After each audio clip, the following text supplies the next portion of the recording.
अग्निवीर उपाधि क्या उनकी बेरोजगारी को दूर करेगा? क्या उनके सपना को दूर करेगा? I know you told your friend you're not okay, and tell me what's wrong and why you never said you felt that way. And guess you're trying to stay strong and fake a smile until I look away. But I've known you too long, it hurts to watch your blue eyes fade to gray as you fade away, as you fade away. Yeah, I'm about to fade away, cause every time I wake up I feel like it's Monday. Something's going wrong with all the chemicals up in my brain. All of a sudden I don't look at anything the same way. Gotta build up चरम सीमा पर है, जहाँ परीक्षा के पहले question out होता है, जहाँ 8 साल बाद एग्जाम नहीं होता है, 8 साल बाद रिजल्ट नहीं निकलता है, जहाँ पर हर परीक्षा लटकी हुई है, सीआरपीएफ की परीक्षा लटकी हुई है, सीआईएसएफ की लटकी हुई है, आरपीएफ की लटकी हुई है, एएलपी का 2018 के बाद नहीं आया है, आपको सीआईएसएफ का 2 बार दौड़ करवा के उसमें अपना सिलेक्शन नहीं लिया है, एयरफोर्स का अभी तक लटका हुआ है, नेवी का अभी तक लटका हुआ है। अरे लटकलवा को तो ठीक करवे नहीं किए। बीते दिन केंद्र सरकार ने भारतीय सेना में बहाली के लिए अग्निपथ स्कीम लॉन्च किया है। ये अग्निपथ स्कीम जो है ये सेना में बहाली के लिए 4 साल के लिए लागू किया गया है और इससे आने वाले समय में छात्रों के हित में ये फैसला कितना जायज़ है, इससे छात्रों के फ्यूचर पे क्या प्रभाव पड़ेगा, इन सब सारे मुद्दों के पर बातचीत करने के लिए हमारे साथ गुरु रहमान सर हैं। इनसे बातचीत करेंगे और समझेंगे कि ये जो सरकार ने जो फैसला लिया है ये कहाँ तक जायज़ है और इससे छात्रों के भविष्य पर क्या असर पड़ेगा। देखिए, स्पष्ट रूप से मैं कल जो ट्वीट किया था माननीय प्रधानमंत्री ने 10 लाख रोजगार का, तो मैंने भी समर्थन किया था, एक चैनल पर मैं था, समर्थन किया था। अग्निपथ स्कीम जो माननीय नरेंद्र मोदी का है, सोच तो बहुत अच्छी है लेकिन समय बहुत खराब है।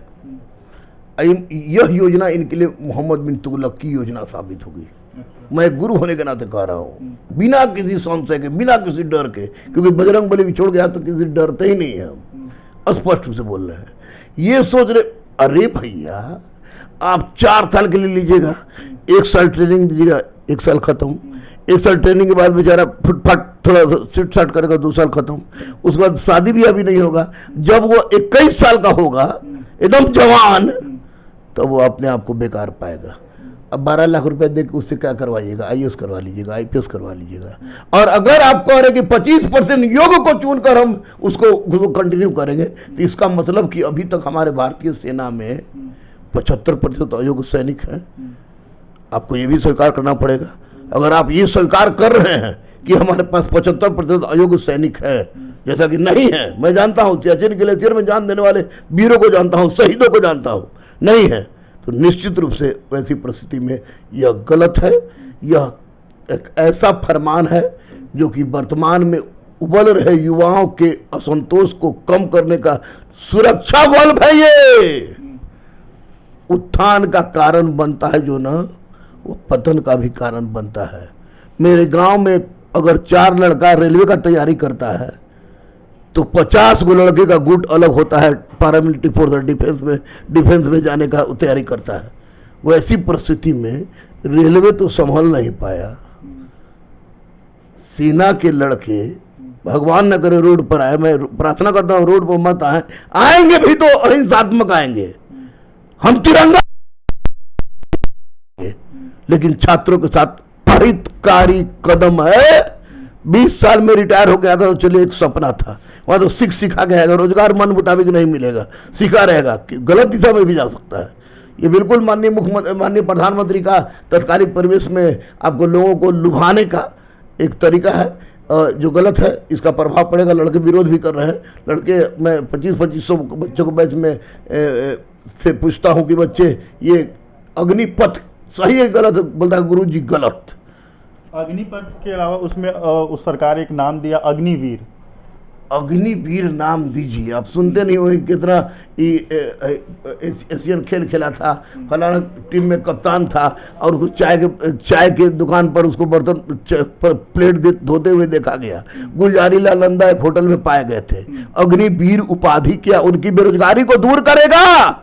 क्या उनके सपना को दूर करेगा उनके सपना को पूरा? पेंशन का स्कीम नहीं है, 12 लाख रुपए में क्या करेगा वो? कौन ऐसा बिजनेस करेगा? और देशभक्ति का फरमान आप निकालने वाले कौन होते हैं? हमीद को तो नहीं पता था कि हमीद ही कूदेगा टैंक में, कूद गया। तो ये जो अभी सरकार ने जो स्टैंड लिया है 4 साल की नौकरी देने की बात कर रही है, तो ये सरकार ने कुछ सोच करके ये फैसला लिया होगा, लेकिन विरोध क्यों हो रहा है? विरोध इसलिए हो रहा है कि इसके लिए भारत अभी तैयार नहीं है।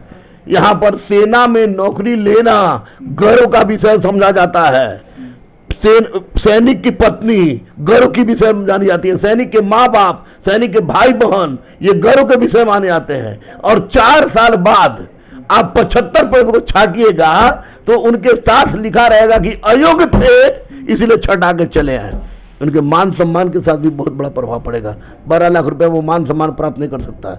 मैं भी देश सेवक हूँ, आप भी देश सेवक हैं। हम लोग बॉर्डर पर नहीं हैं, लेकिन हमारी राष्ट्रीयता, हमारी योग्यता आपके चयन प्रणाली पर निर्भर करती है, ना कि हम पर। आप चयन प्रणाली की बात करें सर, इसी पे हम आपका लंबा अनुभव रहा है, शिक्षा क्षेत्र से जुड़े हुए छात्रों के बीच में रहते हैं। ये फरमान क्यों लाया गया? इसके पीछे क्या मोटो हो सकता है? सरकार का क्या एम हो सकता है? कुछ नहीं, देखिए स्पष्ट रूप से बता रहे हैं कि हम किसी पार्टी के प्राथमिक सदस्य भी नहीं हैं, एकदम ददीची दे दान समिति के हैं और अपना संपूर्ण शरीर दान कर दिया है मैंने। उस कारण में नेताओं के साथ रहता है। दिनकर पद्म सम्मान मिला है, सम्मान मिला हो, सम्मान मिला है। कोरोना का पहला टीका लेने वाले हम ही थे, तो सम्मान मिला है। लेकिन स्पष्ट रूप से हम बता दें कि विपक्ष तो खत्म, विपक्ष केवल ट्वीट करता है और बोलता है।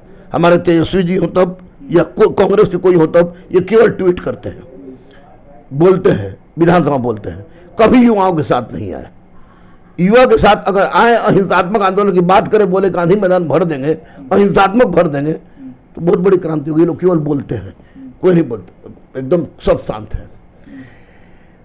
अभी का समय बड़ी खतरनाक समय से गुजर रहा है। सामाजिक क्षेत्र, सांस्कृतिक क्षेत्र, आर्थिक क्षेत्र में कुछ तक, राजनीतिक क्षेत्र में, सामाजिक और सांस्कृतिक क्षेत्र में पुनर्जागरण का काल है नरेंद्र मोदी का। लेकिन राजनीतिक क्षेत्र अभी भी किसी ना किसी गेम के माध्यम से प्राप्त करने की मंशा इनकी है, हर पार्टी की रहती है। और 2024 में चुनाव है। 2014 का किया गया इनका वादा फ्लॉप रहा है।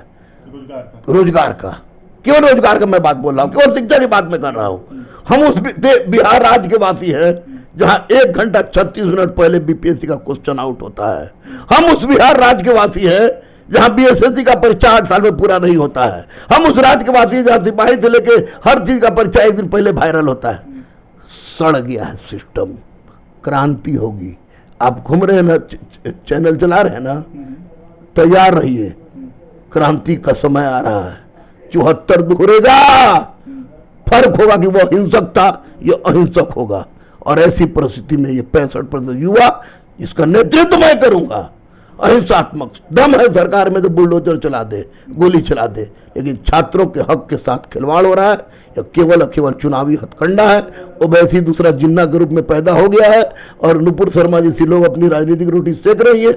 मंदिर, मस्जिद, गुरुद्वारा, चर्च, गाय, बैल, भैंस, बैकवर्ड फॉरवर्ड, SC ST मियाटिया पर लोग बांट रहा है, गुमराह कर रहा है युवाओं को, क्योंकि 65% आबादी युवाओं की है। साली जाति पर बटी हुई है, पार्टी पर बटी हुई है। एक बार खाली हम आह्वान कर दें और केवल 1 लाख लड़का गांधी मैदान में आ जाए तो सरकार इस तरह का डिसीजन लेने के पहले 10 बार सोचेगी कि बच्चों के हित में होगा कि नहीं होगा। मैं अग्निपथ स्कीम का वर्तमान समय में पूरी तरह से विरोध करता हूं और अहिंसात्मक आंदोलन की भी बात करता हूं। मतलब प्लानिंग चल रही है क्या गांधी मैदान से लेकर प्रगति मैदान भरने का? बिल्कुल। जिस दिन से क्वेश्चन दरोगा वायरल हुआ, सिपाही का वायरल हुआ, बीपीएससी का 1 घंटा 36 मिनट क्वेश्चन वायरल हुआ, मैं जंगला पर मैं गया था थैलेसीमिया डे में इंजेक्शन लेने, लेकिन हम क्वेश्चन को पता चला आदेश पुरी लेके आया, उसके बाद ये आपको अनुकूल तिवारी लेके आया, सादाब मलिक लेके आया, फिर एक रूपमा तो लेके, तो हम लेके दौड़ने लगा क्वेश्चन के, अरे बाप, इसी में गलती बिल्कुल गृहयुद्ध है होगी, अहिंसात्मक होगी। गांधी लोग बोलते हैं ना कि अप्रासंगिक हो गया है, गांधी अब सब सच में प्रासंगिक हो गया है, और अब अहिंसात्मक रूप से गांधी मैदान से प्रगति मैदान तक युवाओं की एक लंबी कतार जाएगी। भारत माता की जय, वंदे मातरम का नारा लगाते हुए, किसी माई के लाल में दम है तो लो रोलर चलवा के दिखा दे, हम अपने अधिकार के लिए लड़ रहे हैं, बजरंगबली छोड़ के किसी से नहीं डरता गुरु रहमान। मस्त था, मस्त है, मस्त रहेगा। अग्निपथ का विरोध करता है और करता रहेगा, चाहे किसी के द्वारा लाया जाए। एक आखिरी सवाल है सर कि जब अभी हम थोड़ी देर पहले गांधी मैदान में पहुंचे थे तो वहां पे सेना भर्ती के लिए जो स्टूडेंट है, जो छात्र तैयारी कर रहे थे, उनका मैसेज बड़ा ही हिंसात्मक था। उन्होंने एक शब्द कहा है जो कि मैं आपसे शेयर कर रहा हूं और मैं चाहूँगा कि आप उस पर अपनी सुझाव, अपनी बात रखें। उन्होंने कहा कि अगर हम 4 साल सेना में काम करते हैं, उसके बाद हम बेरोजगार होते हैं, तो हम बहुत सारी तकनीकी चीज़ों को सीख जाएंगे, सेना के अंदर की बातों को सीख जाएंगे, और उसके बाद अगर हमें रोजगार नहीं मिलेगा तो हम रोड पर आके कुछ गलत कदम ना उठा ले, क्योंकि हमें बहुत कुछ अंदर की चीज़ें सीखने को मिल जाएंगी। That is a part of the system, that is part of the game, full game. यह एक पार्ट है। बच्चे निश्चित रूप से, अब जो बच्चे आएंगे 1 साल रिगरस ट्रेनिंग के बाद आएंगे, हर हथियार चला के आएंगे, 12 लाख रुपए लेके आएंगे, कोनो कुछ में उड़ा दिया, कोनो कुछ में कर दिया, सब दुकानें नहीं ना खोल लेगा। उसके बाद पेंशन है नहीं, शादी निश्चित रूप से हो ही जाएगी किसी तरह से। तो कुछ लोग ऐसे भी होंगे जो गलत दिशा में चले जाएंगे, और निश्चित रूप से वो समाज के लिए सकारात्मक नहीं होगा। बच्चे कह रहे हैं तो बच्चे से मेरा अनुरोध है कि मर जाना, देश की सेवा के लिए तुम सेना में जाना चाहते हो, देश को कलंकित मत करना, देश को कलंकित मत करना। अहिंसा का देश है, बापू का देश है, बुद्धा का देश है, इस यहाँ से सब कुछ संभव है। इसलिए मैं उनके साथ हूँ, पूर्णतः साथ हूँ, जी जान से साथ हूँ, मरते दम तक साथ हूँ। आमरण करेंगे तो भी साथ रहेंगे, जल समाधि लेंगे अगर तैयार हो गए तो उसमें भी साथ रहेंगे, और गांधी मैदान से प्रगति मैदान जाने की आवाज़ बुलंद करने की बात हो तो उसमें भी जाएंगे। एक लाइन में आपका जवाब वीडियो के लास्ट में, आपका स्टैंड क्या है इस पर, और आने वाले दिनों में आप क्या इसे लेकर के करने वाले हैं? माननीय प्रधानमंत्री के द्वारा वर्तमान संदर्भ में, ये मैं नहीं कह रहा हूं कि अग्निपथ खराब है, वर्तमान संदर्भ में जहां भारत है, जहां बेरोजगारी चरम सीमा पर है, जहां परीक्षा के पहले क्वेश्चन आउट होता है, जहां 8 साल पर एग्जाम नहीं होता है, 8 साल पर रिजल्ट नहीं निकलता है, जहां पर हर परीक्षा लटकी हुई है, सीआरपीएफ की परीक्षा लटकी हुई है, सीआईएसएफ की लटकी हुई है, आरपीएफ की लटकी हुई है, एएलपी का 2018 के बाद नहीं आया है, आपको सीआईएसएफ का 2 बार दौड़ करवा के उसमें अपना सिलेक्शन नहीं लिया है, एयरफोर्स का अभी तक लटका हुआ है, नेवी का अभी तक लटका हुआ है। अरे लटकलवा को तो ठीक करवे नहीं किए, नया नया सोचा छोड़ना बंद कीजिए, लटकलवा को ठीक कीजिए। मैं अग्निपथ का वर्तमान संदर्भ में अहिंसात्मक तरीके से विरोध करता हूं, और अगर इसके लिए भारत व्यापी आंदोलन भी हुआ अहिंसात्मक, तो गुरु रहमान बच्चों के साथ खड़ा रहेगा। यह मेरा आपके चैनल के माध्यम से तमाम युवाओं को वादा है। जय हिंद।